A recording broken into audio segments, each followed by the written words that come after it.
Welcome in, Chiefs Kingdom, to Chiefs Latest, your one-stop spot for everything Kansas City Chiefs in 15 minutes or less. It is your host, Calvin Silvers. Happy Tuesday. The Chiefs currently on day 7. That's right, they have a whole week under their belt now in training camp. We have a lot to talk about, especially how they're handling those tackle positions. But before we dive into any news or rumors, go ahead and hit that subscribe button and make sure you turn on those notifications because we have daily. That's right, you don't need to clean out your ears. You heard me correctly, daily videos, Monday through Friday here at Chiefs Latest. You're not going to want to miss any of the news or rumors. So go ahead, hit that subscribe button, turn on those notifications as it not only helps me in the channel, but it's going to help you stay up to date with everything Kansas City Chiefs. Now, just because we're in training camp, the days are stacking up and the Chiefs might have a more general idea of how they want their roster to look or maybe the way they want their roster to be built. Of course, there is some truth to that, but that doesn't mean that there still isn't some trade rumors. There isn't some free agency rumors out there. And today we're going to look more specifically at the running back room. Now, speaking of a potential trade, there are some trade rumors that have been swirling around about Jaguars running back Travis Etienne. Of course, he had a rough 2024 season. He managed just 558 rushing yards and 2 touchdowns, trailing, yeah, that's right, he trailed Tank Bigsby's 766 yards. Jacksonville also added 2 running backs in this year's draft. So that just fuels this chatter of a potential trade. Now, Etienne is not a talent that you can just glance over. He was a 2021 first rounder. He posted back-to-back 1,000-yard seasons in 2022 and 2023.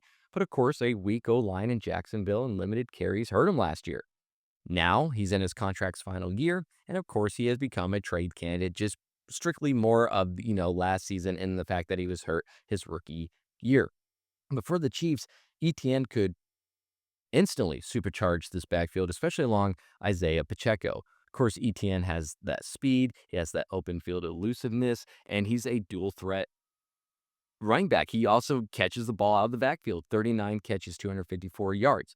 This screams, edge runs and screens, while Pacheco, he's going to put his head down. He's that downhill kind of runner, that downhill power. He thrives in inside zone and red zone work. So a trade could lock in, a dynamic running back duo for a Super Bowl run. And not only that, but the next couple of years. So I'm liking adding ETN if you can get him at the right cost because, of course, he did have his yards per carry dip and he does have that injury history. But if you want to look at his entire career, 637 carries, 2,691 yards, 18 touchdowns, 132 catches, over 1,000 yards receiving, and a touchdown. Again, how would he fit in the backfield? Well, I like the difference of Pacheco and ETN. ETN's max speed, his hands that complement, Mahomes and the Chiefs that they need to go the quick strike passing instead of being able to go vertical. That's going to open up screens. That's going to open up some flex routes. And then with Pacheco, again, downhill, not necessarily that kind of player out of the backfield. They're just going to be able to diversify Andy Reid's playbook. So again, ETN speed, his receiving ability, I think that elevates the Chiefs backfield even more than what, a Kareem Hunt or an Elijah Mitchell would bring you. If Beach can land him cheap, I think the Chiefs need to jump on this trade, and I think they need to solidify the backfield for at least a couple more seasons. Then again, I think that's just a nice new spark that the Chiefs could use in that backfield. Well, what about another potential running back addition, but this time looking at a free agent? Is it wise for the Chiefs to add Amir Abdullah for more of a, that veteran death spark piece? Of course, rumors of the Chiefs eyeing Raiders running back Amir Abdullah, those don't have me sold unless, an injury happens during camp in the backfield. You have Elijah Mitchell, you have Brashard Smith. Those are some fresh faces. You got to give them a chance. I think Kansas City's running back room looks set for now.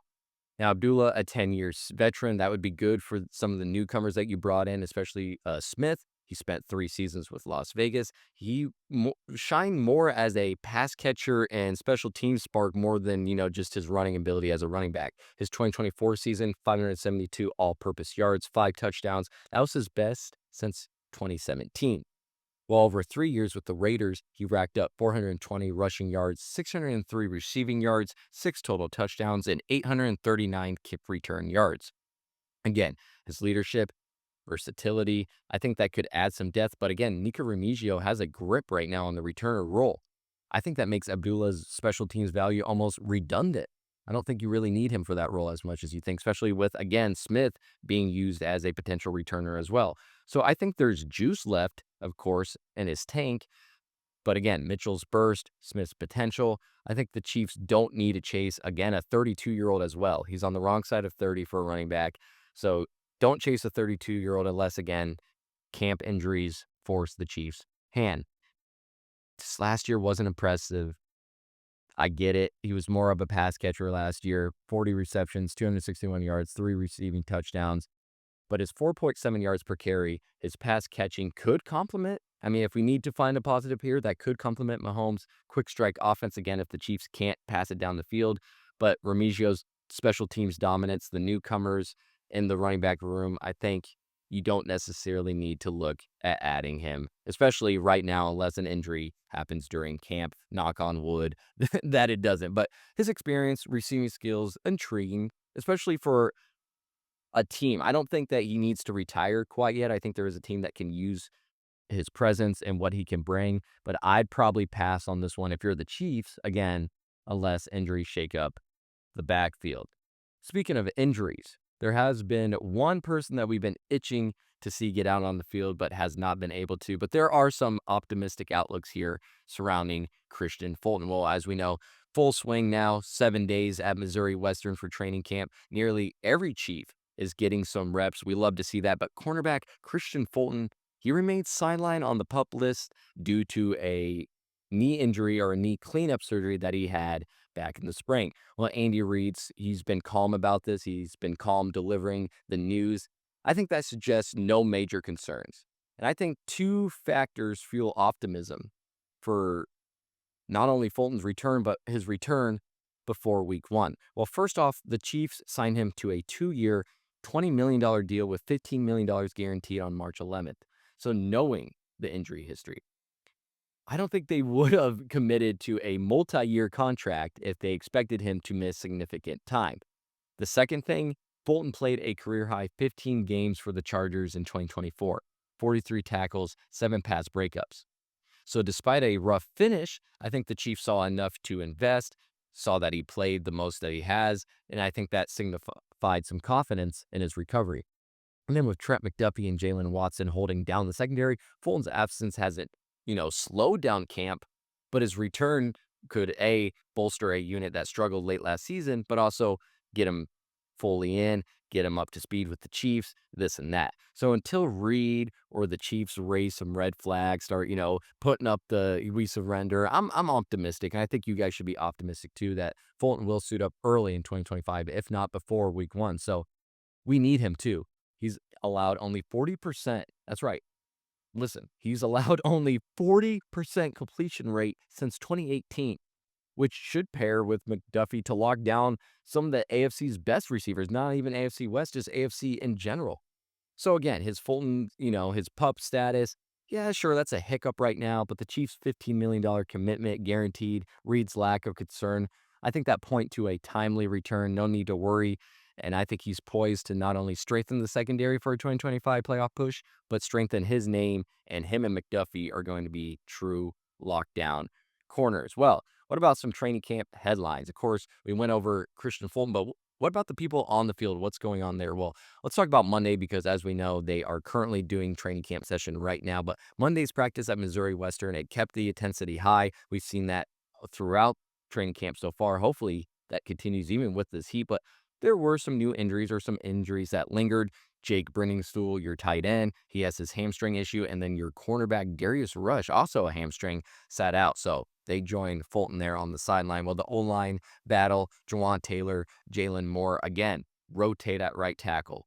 Josh Simmons, he's owned left tackle. They haven't even messed with that. They're letting him do his thing. And Kingsley Suamatia held left guard.